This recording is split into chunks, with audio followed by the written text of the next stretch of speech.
Lock and Key, the Nocturne Academy series, Book 1, by Evangeline Anderson. Narrated by Riley Barrett. Chapter 1. Bloodstones. Excuse me? I looked up from the heap of jewelry laid out on the rickety folding table. It sparkled like plastic diamonds under the hot Tampa sun. Bloodstones, the old woman who stood behind the table said again. She nodded at the necklace I'd been examining. It stood out in the glittering, tawdry jumble, maybe because it didn't glitter. At least, the necklace itself didn't. The fine linked chain was made of some matte black metal I'd never seen before.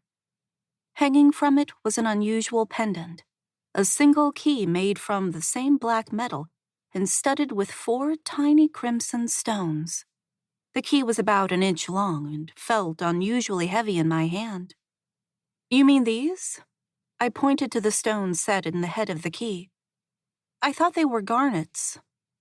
There's no way they could be rubies. Nothing that valuable would turn up at a flea market on the bad side of town. At least, I assumed this was the bad side of town. I'd only been in Tampa a few hours, but so far I wasn't impressed.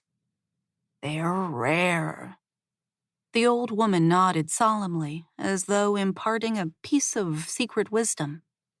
Piece like this, it's not for just anyone. Right, I said skeptically. I could tell what the old woman was trying to do. She wanted to make the necklace seem special, unique, doubtless so she could charge more for it. I was tempted to put it down and walk away. The flea market was crowded and loud, and the heat from the floor to sun was oppressive, like wearing a fur coat I couldn't take off. The long-sleeved Henley shirt I had on wasn't helping, but changing clothes wasn't an option. All these minor aggravations added up, and I was in no mood to be hustled, especially by a saleswoman who looked like one of the 3 weird sisters from Macbeth. But somehow, I couldn't let the necklace go. Try it on, the old woman urged, leaning forward. You'll know if it's right when you try it. She had straggly gray hair and a hooked nose with a wart on one side. Seriously, all she needed was a broomstick and a black cat to complete the image. I don't know, I said, but already my hands were slipping the black chain over my head, moving independently of my reluctant thoughts. The necklace settled naturally around my neck, and the key slipped into the open collar of my shirt and came to rest just above my breasts, almost as though it was coming home. Despite the fact that it had been lying out in the bright, hot sunlight, the metal felt strangely cool against my skin, almost cold, in fact. Looks good. The old woman nodded approvingly. The bloodstones are almost the color of your hair. Not really, it just looks that way because of the light. I put a hand to my long, wavy hair self-consciously. It's auburn brown, but it looks wine red in the sun, not that I got out to admire the effect very often. With my pale complexion, I exploded into freckles if I spent too much time in direct sunlight, so I pretty much avoided it like the plague. It had never been too much of a problem in Seattle, where I grew up. But after just a few hours in the intense Florida heat, I was beginning to think it was time to invest in some serious sunblock. It looks good on you, the old woman insisted, nodding at the necklace. You should buy it. That's really nice of you to say, but I don't have much money on me. I tried to sound regretful, but honestly, I just wanted to get away. The old woman was giving me the creeps, and the sun seemed to have gotten even hotter in the last few minutes. It pounded against my skull like a golden hammer, making me feel vaguely nauseous. I hate being hot. I need to go find my aunt, I gave as an excuse, as I pulled the necklace over my head to return it. Or tried to, anyway, because the necklace wouldn't come off. I tried again. Hadn't it slipped over my head with the greatest of ease just a moment before? The chain had been long enough that the key pendant settled almost between my breasts. But now, it didn't seem long enough to come off, and the key was higher, nestled in the hollow of my throat. It likes you." The old witch eyed me with bird-like interest as I fumbled with the necklace. "A lot, it seems." "That's ridiculous." I slid the fine linked chain through my fingers, feeling for a clasp of some kind. There wasn't one. "It's just a necklace." "With blood stones in it. Very rare, very precious." She leaned forward, eyeing my neck in a disturbing way. "And it's not the necklace. It's the key, dearie. It's the key." "What about the key? Is this some kind of trick?" I was beginning to panic. I yanked at the necklace, which responded by growing even smaller. It was almost a choker now, the cool black metal encircling my throat like icy fingers. "No trick," the witch woman snapped. "The key has chosen you." She held out one gnarled hand. "I'll give it to you for $100. Her words shocked me so much I forgot to fight with the necklace for a moment. The minute I stopped pulling at it, it loosened its grip and settled with the key in the hollow of my throat again.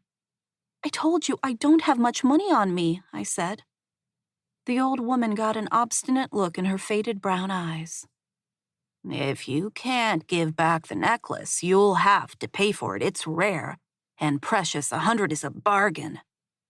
"But I don't have 100, I protested. I was beginning to feel dizzy, and the nauseous feeling in the pit of my stomach was growing. If only I could get out of this heat. Living in cool, gloomy Seattle all my life hadn't prepared me for the muggy oven that was Tampa late September afternoon. Back home, temperatures were in 60s, beautiful fall weather. Here, summer still reigned supreme, and it was in the high 90s. I yanked at the necklace again, which tightened so much I suddenly couldn't breathe. Stars danced in front of my eyes like phantom sunspots, and I stumbled against the rickety table, knocking some of the fake jewelry to the ground. "Now look what you've done." The old woman knelt stiffly in the sandy dirt, scrabbling to pick up her spilled treasure.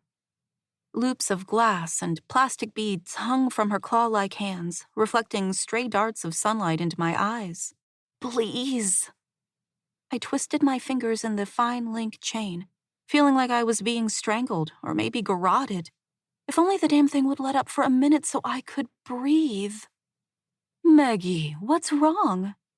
The cheerful voice of my Aunt Delilah made me spin around, still clawing at my throat. She was dressed in her usual thrift store splendor, a pale blue caftan dress, imprinted with rainbows and clouds which floated around her plump figure like the robes of some strange priestess. "Aunt Deli," I managed to gasp. "This necklace, choking me, won't come off." "Oh my, that is pretty." Completely unperturbed by my distress, Aunt Deli leaned forward to examine the key. "Let go now, dear. Let me get a good look at it," she said. She moved my hands gently but firmly out of the way.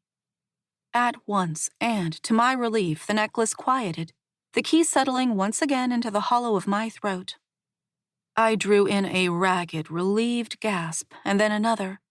Now that I could breathe again, I was a little calmer.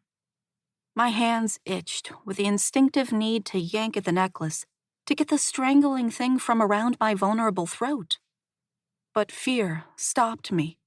What if it tightened up again the minute I touched it? Reluctantly, I kept my hands clenched into fists at my sides. "It won't come off," I said, trying to keep my voice even. "It went on fine, but now I can't get it off." Instead of expressing concern, Aunt Deli smiled. "Well, it suits you. Just leave it on." "But—" I stared at my aunt, uncertain how she could miss the obvious point. "But it won't come off, and she wants $100 for it." I nodded at the old witch woman who had risen and resumed her former place behind the folding table. "Bloodstones," the woman snapped. "They're not cheap."